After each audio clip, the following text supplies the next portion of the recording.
এই বছৰ বানপানীয়ে বেতনীক বাৰুকৈয়ে জুৰুলা কৰিলে।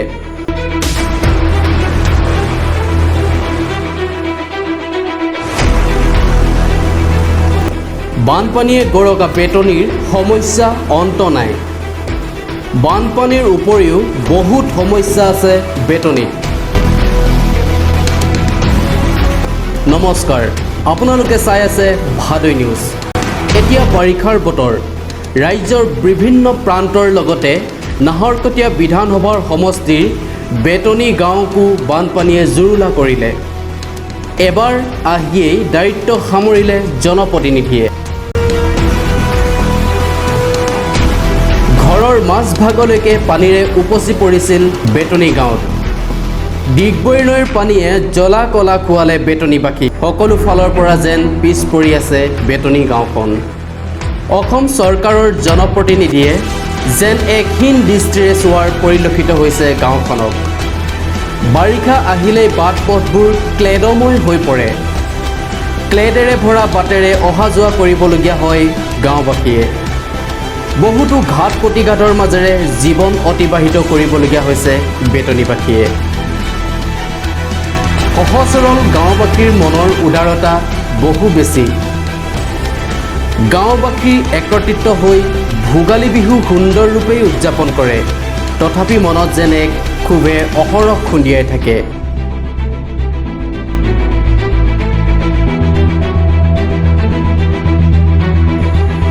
কেতিয়া এই বানপানীৰ কবলৰ পৰা মুক্তি পোৱা হ'ব, সেয়েহে গাঁওবাসী এজনে বিহু গীতৰ সুৰেৰে গায়েই পেলালে।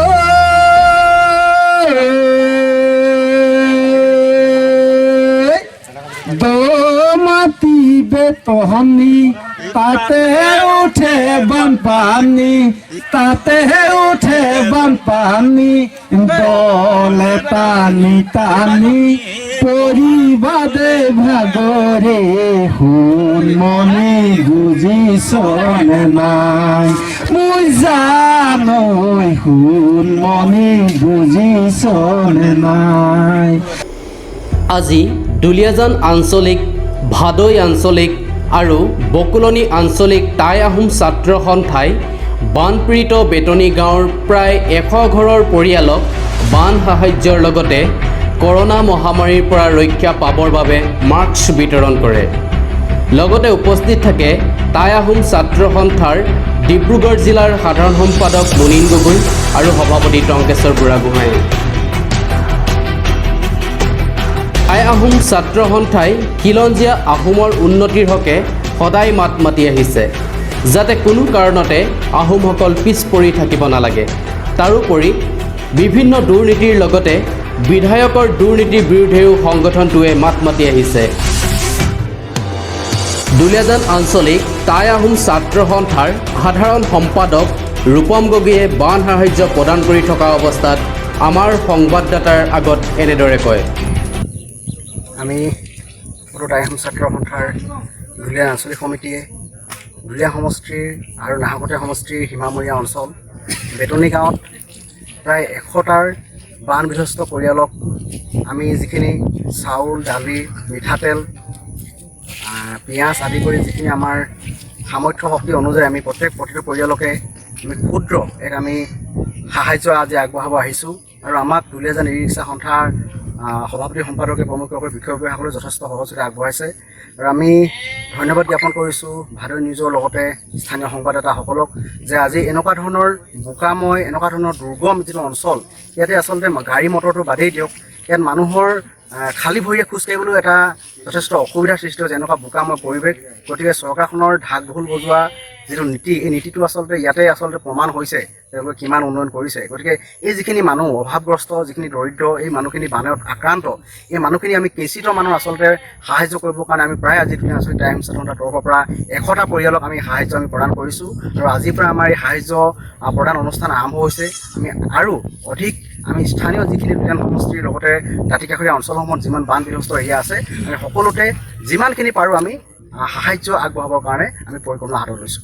ভাল লাগিছে বহুত। এনেকৈ মানুহখিনিয়ে যদি কিবা এটা হেৰি মানে আমাক হেৰি দিয়ে, সেয়া ভাল লাগে। আৰু এনেইতো কষ্ট পাইছোঁহে বানপানীৰ কাৰণে গৰু ম'হ ছাগলী বান্ধিবলৈ জেগা নাইকিয়া ঘাঁহ নাই মানুহখিনিতো চলিছোঁ আৰু তেনেকৈ জীৱ জন্তুখিনিৰ কাৰণে বেয়া লাগে বাৰীৰ বস্তু বাহিনীবোৰ চব মানে খেতি বাতিবোৰ বাম খেতিবোৰ নাথাকে এইবোৰ যিবোৰ পানীত বাচি যায় সেইবিলাকহে থাকি গৈছে আৰু পানীত নাবাচাই নে মোৰ এতিয়া পানেই 30-40 জোপামান পাণ গছ মৰি গৈছে ইয়াৰ আগতেও কোনোবাই আপোনালোকক কিবা সাহায্য দিছিলে নেকি দিছিলে চাউল 5 কেজিমান আৰু দাইল 1 কেজিমান দিছিলে আগতে এই হেৰি ফালৰ পৰা জনস্বাস্থ্য বিভাগৰ ফালৰ পৰা দিছিলে নেকি চৰকাৰী সাহায্য পাইছে আপোনালোকে সেইটোৱে আছিলে আৰু তাৰপিছত আৰু এনেই আমাক ৰেচনৰ দোকানৰ ফালৰ পৰা দিছে ডাবল গোটা দিছে 3 মাহৰ কাৰণে দিলে শেষ হৈ গ'ল এতিয়া অসুবিধা হৈছিলে নহয় গৰু ছাগলী পালিবলৈও দিগদাৰ হৈছিলে খোৱাবৰ ক্ষেত্ৰতো অলপমান দিগদাৰ আছিলে এতিয়া এনেকৈ সাহায্য পাইছে ভালেই লাগিছে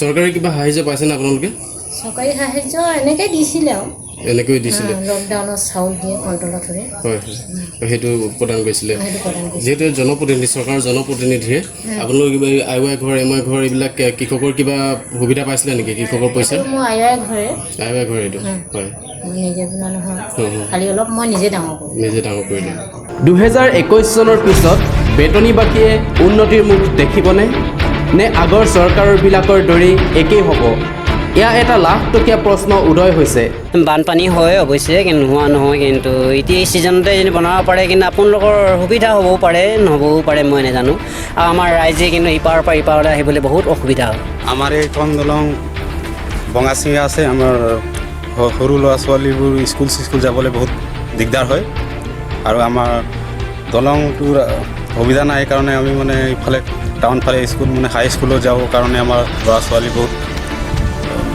সুবিধা নাপায় এই আমাৰ আপত্তি বেতনীবাসীৰ মনোভাৱৰ পৰা দেখা গ'ল যে 2021ত পাৰ্টি চাই নহয় প্ৰাৰ্থী চাইহে ভোট দিব